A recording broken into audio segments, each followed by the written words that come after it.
What will you do to unlock innovation? In today's fast-paced world, innovation might not be enough. Tomorrow's pioneers of change will need to be agile, able to adapt, and committed like never before. Your host, Sannah Vinding, invites you to listen in and join business leaders from around the world as they share their visions for success in our future business challenges. Welcome to Mind the Innovation. I'm your host, Sannah Vinding. I'm always excited to learn. And in today's podcast, we'll talk about agility, continuous learning, and mentoring. I want to welcome Andy Skipper. He's the founder and chief CTO coach at CTO Craft. CTO Craft is the UK's first learning and coaching network built for engineers, or engineering managers, CTOs, and tech leaders. So welcome, Andy. Hi, Sannah. Thanks for having me. So tell me about your passion, because this is something you started a few years ago. So what's your passion about being innovating and building a learning and coaching network? Yeah, sure. So I was a CTO for a long time. So CTO at a number of startups, and then at Comic Relief, which is one of the biggest charities in the UK. But throughout all of those, I was mentoring and coaching as a part of my leadership toolkit, I guess. And eventually started coaching people outside of the companies that I was working with, and that kind of drew me into coaching as a profession, I suppose. And I actually left Comic Relief back in 2014 specifically to coach, and I did it alongside some interim and freelance roles, and eventually built a team of coaches. And together we started CTO Craft initially as a community resource, I suppose, for the people that we were coaching back then, and it's really grown from there. And it's kind of drawn us into a number of other L&D related topics, so e-learning and mentoring groups and communities of practice and so on and so forth, and events and conferences. And that's where we are. So that's the thing. So I'm sure with leaders today, they're facing a lot of challenges. So now with your background, saying you've been mentoring leaders for a couple of years or for a long time, is there like a common thread of what is the toughest toughest challenge that they're facing? Not that you need to give your secrets out, but maybe you can, on high level, saying, "Oh, this is the top 5 that's the challenge that you're facing."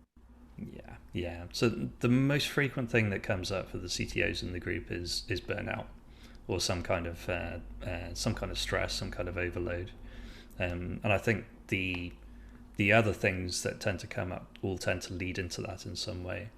So we have a lot of first-time CTOs, for example, and they've come from an engineering background where they're not used to the nuances of people-related stuff. They're used to quite sort of fixed black and white yes or no answers, and finding solutions that are the definitive solution to a problem. Whereas with people, you can't really think of it that way, and a lot of them struggle in that regard, and they find themselves running out of steam pretty quickly, or running up against the founders of their companies.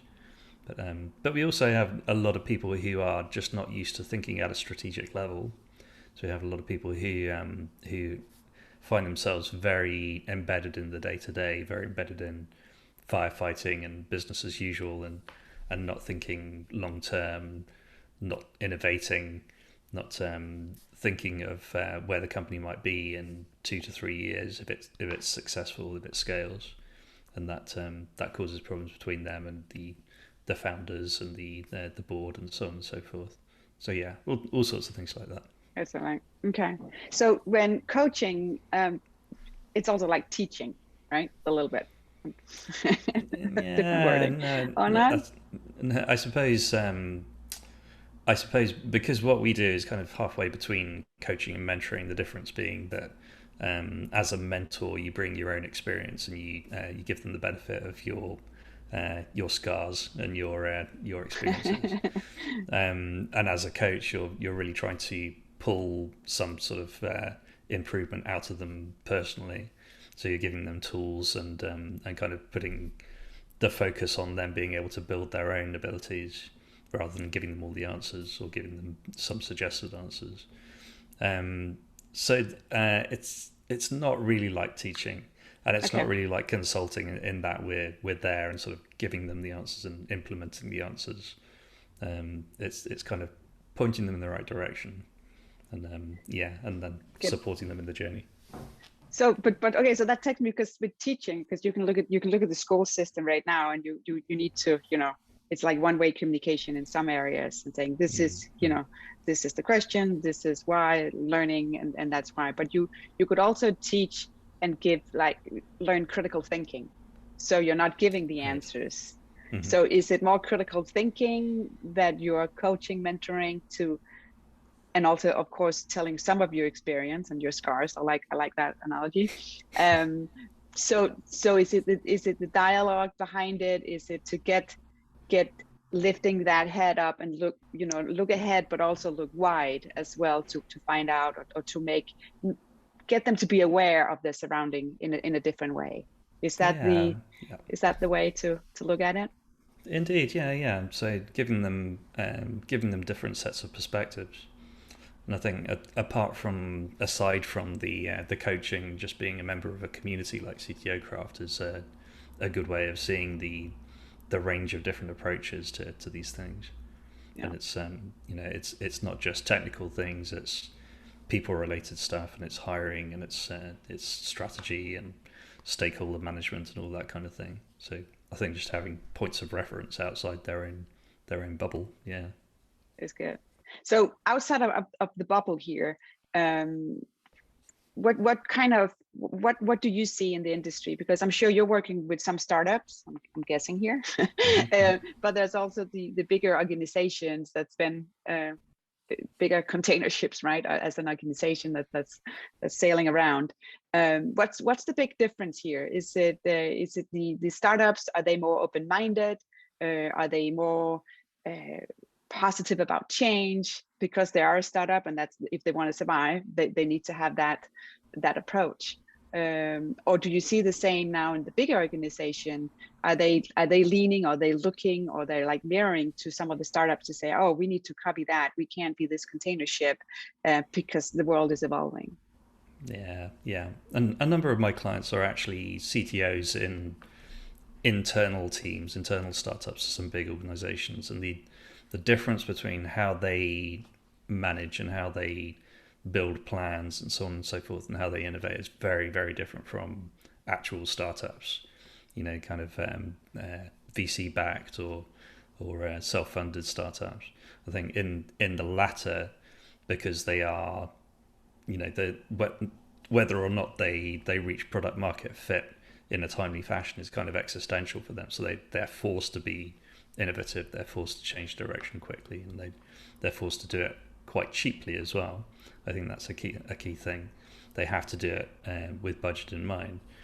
I think in the startups or the innovation teams within larger organizations, which is typically how they try and match the pace of startups and match the innovation of startups, they take away all the bureaucracy and the red tape only in name, and they end up still having to jump through a whole load of hoops. But they also have masses of resources available to them, which again I think stifles innovation, stifles creativity a bit. But they certainly they would like to be as innovative as early stage startups, just without the risks. I think that's probably why it doesn't succeed as often as it does for startups. But yeah. Okay, what about facing to change? Because if you go into an organization, and that can be a startup as well, I believe, but to go in, some of the toughest is to make a change. Mm-hmm. So what's your advice here on what to do first? Because I think everybody's facing that. If it's not every day, you're facing it every week. Yeah. I mean, in startups, it's kind of built into the culture in a way. You kind of have to be, you have to have the right kind of people to adapt and to change pretty quickly until you reach some kind of fit. Even post Series A, post Series B, you're still having to adapt and change constantly. So the kind of people that you have is very relevant. In larger organizations, you tend to choose people who are slightly safer. I think that's a reasonable thing to say without without annoying anyone. But you tend to choose people who are more risk averse, because, as I said before, corporations tend to be a lot more risk averse than early stage startups, and so change in those situations is potentially a lot more expensive and a lot more risky, and so there is just a huge amount more red tape, a huge amount more barrier to change, I think, in those larger organizations. Yeah. Okay. So with change as well, that's something I see, is that you always talk about that it's okay to fail fast and fail forward. Yeah. So, but there's also organization where it's difficult to accept it within the organization that it's okay to fail, even though the organization has, the values, the mission, everything, and saying, oh yeah, we are totally in for it. It's okay. That's how we learn. That's how we are innovative.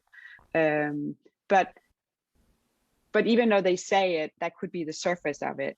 But when you go further in, is that something? Do you go further into organization and see that at all?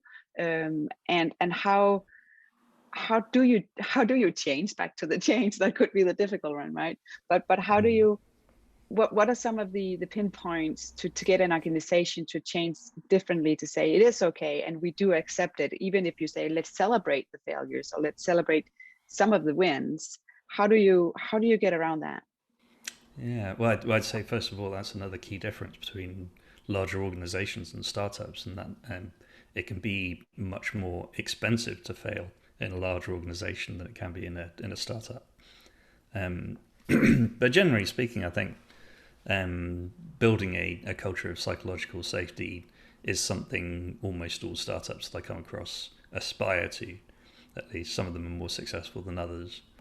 But I think having an awareness of the cost of failure and an awareness of accountability and so on and so forth, I don't think any startup that I speak to wants to avoid failure altogether, but they're not very good at handling failure when it happens. So that's quite often something that I come and support CTOs with, where they haven't quite reconciled the two. Yeah. Okay. So question here, to be creative, right? Is that something you're born with, or is that something you actually learn? What do you think? No, I think you can learn it, and unfortunately, I think you can also forget it. I think both ways is true. Yeah. But yeah, no, certainly, other than the technical side of being creative, the technicalities of inventing, essentially. I think it's possible just to kind of force yourself to get stuff down on paper and to kind of visualize, because I think we all have pretty rich internal lives. I think we all getting a bit deep and philosophical here, but I think we all have active and colourful imaginations. I think for some of us we're just not taught at an early enough age to externalize it in the same way. So I think it's a case of learning how to externalize what's already going on inside you. But how you do that, I think, is dependent on the person. I think there are some great books out there, like is it The Artist's Way? I've forgotten the name of the author, where then there are a number of actual kind of tangible steps that you go through to externalize more of your inner world, your inner creativity. Okay. And things like journaling and that kind of thing. Yeah. So how do you foster your creativity? In my case, it's probably more of a case of tempering it. Especially around the business and around what I'm building. I think that's quite a common problem in company founders as well, tempering the number of ideas. I work quite closely with a lot of product directors or chief product officers, and a large part of their early responsibilities is kind of putting some kind of framework around the creativity and the ideas from the founders of the business. and stopping it being just a constant waterfall into the engineering team. And I think, I suffer from that a bit as well as a founder of CTO Craft. There are a million things that I would like to be doing right now, but it wouldn't be sensible to allow that waterfall to continue. No.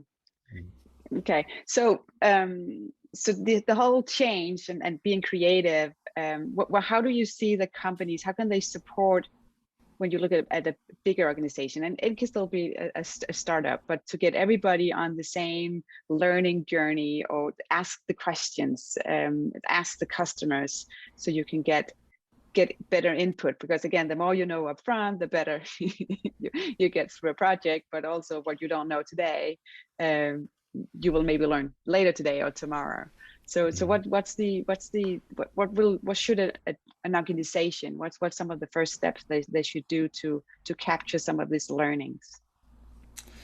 It's not an area of expertise, I'll say that up front, but certainly where I've seen it done well, there's just a lot of collaboration with a small group of the first set of customers, and they use those as beta testers, and they do surveys, they do screen recordings, they do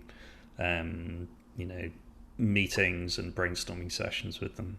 This is in very early stage, in some cases pre-product companies.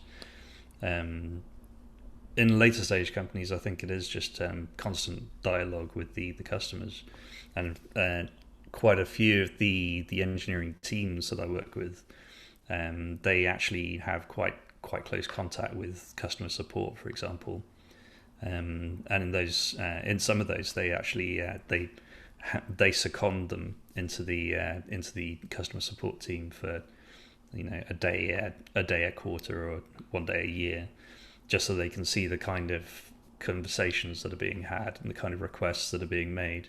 And that can be really powerful, I think, because there is especially in scaling startups, there is a bit of an air gap between the developers and the customers, and you have to artificially get rid of that gap in some cases. But it's always beneficial when it happens. Yeah. So with the customer in focus, which is really important, it could always be like a little buzzword as well. Right. Yeah. So in today's world, where you say we have a corporate strategy, do you see as well that that's like a customer strategy when you work with these different companies? Do they talk about that? In the startups, generally the entirety of the business strategy is around customers, because they are essentially trying to build market fit, which means they have to be all things to every customer, at least for a portion of their lifetime. I'd say any successful business strategy is going to have to incorporate something around the users and the user experience. Not all of them do, but ideally they do. It's a key thing. So how do you get around it, or how do you coach on how to make sure that you are getting all this customer feedback?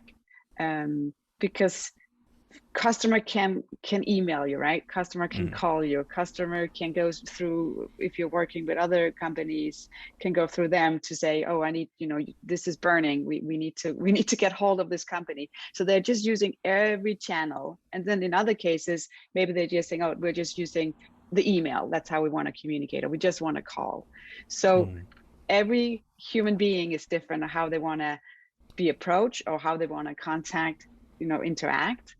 And I'm sure it's also in the level of the urgency. If I'm going online and it's banking, if I can do it myself, but if it's an issue that needs to be fixed, in that case, maybe I need to talk to somebody on the phone. So it all depends. That's the answer right now. But how do you help to navigate? Because when you talk about the customer, and this is it to have that in focus, because one customer is just not just one. It's not just one person, right? There's so many personalities. There's so many behaviors. So how do you coach around that? So I coach technology leaders. As I say, there's quite often an air gap between technology and customers. And I think that kind of question is more about product product development and product design, and yeah, so I don't really have a huge amount of insight into that. Okay. But certainly I've seen great tools that that the CTOs put in place for product teams and for the corporate team or the commercial teams to improve their conversations with customers and users of the system, and tools for recording what they do as well.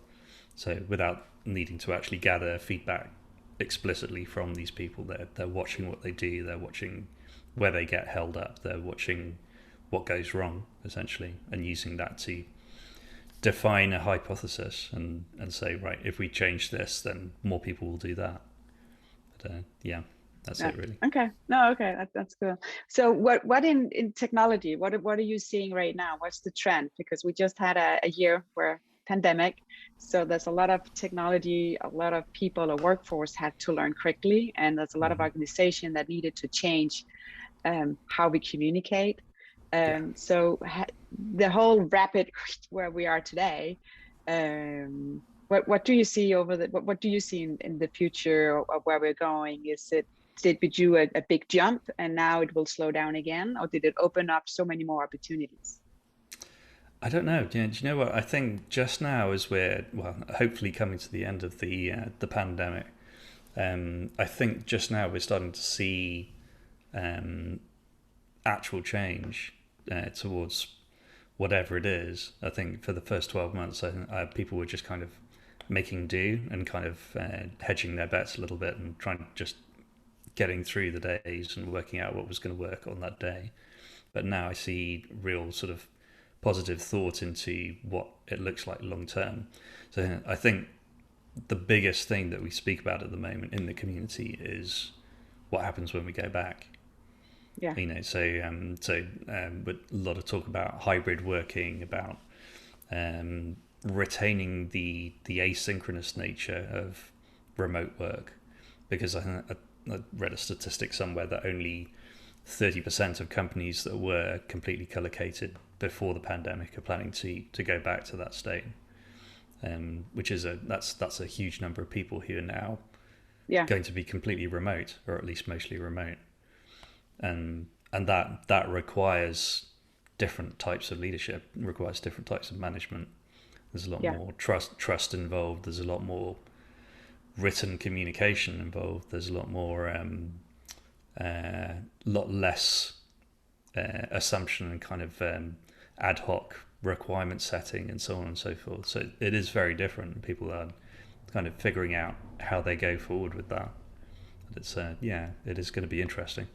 It is, yeah. I read somewhere where somebody said, "Oh, the hybrid sounds negative." They said it was a negative word, because do you really want the electrical car, or do you want the one with the gas? Right? Doing the mix is like, what is it that you are doing? But I like the flexibility on the remote. But of course, everything is built on trust as well. Yes. So it's not the hours, but it's what you deliver as a team. But it's also how do you communicate that has changed. It's like almost you have to be online the whole time, and the balance of you need to concentrate and complete your projects. You can't be bothered every 2 minutes on something that's saying beep on your phone or on your computer. Right.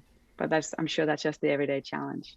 So what's the most important you can do in your space right now on being coaching and mentoring and being creative?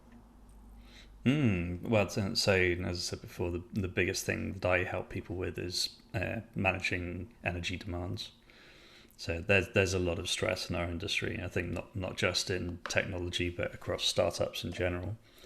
And I think that can stifle creativity to a large degree. There's a lot of imposter syndrome, and again that stifles creativity and innovation and so on. But I think there is a lot of work to do in retaining the ambiguity and the fast pace of startup life, and making it less stressful. I think then that there is a large amount of expectation around people coming into startup roles that they don't expect of themselves, and there is there's a bit of reconciliation to do that. Okay.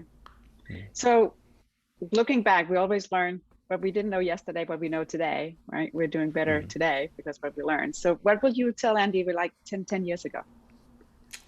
So I suffered from imposter syndrome. I would tell myself that that I'm doing a good job, which I was. But I would also tell myself to probably expand my sphere of influence a little better. So 10 years ago, I was at Made.com, which is a designer furniture retailer, and I built out the initial systems there, and I was very, very focused and very much in my bubble, and hadn't really built out much of a network at that point. I think network is a hugely powerful thing, network and community, and I probably would tell myself that it's more important than I was giving it credit for. But, yeah. That's good. Yeah, no, networking is the power, and I'm sure that's why everything you're doing today is around networking as well. Yeah. Empowering people through network. Yeah. That's good. Thank you so much for being on my podcast today. It was great to get some input, and I learned as well as something more about mentoring. So thank you so much. No problem. Thanks for having me. If you enjoyed this podcast and if you like to hear more, please subscribe wherever you like to listen to podcasts. Until then, stay curious and keep learning.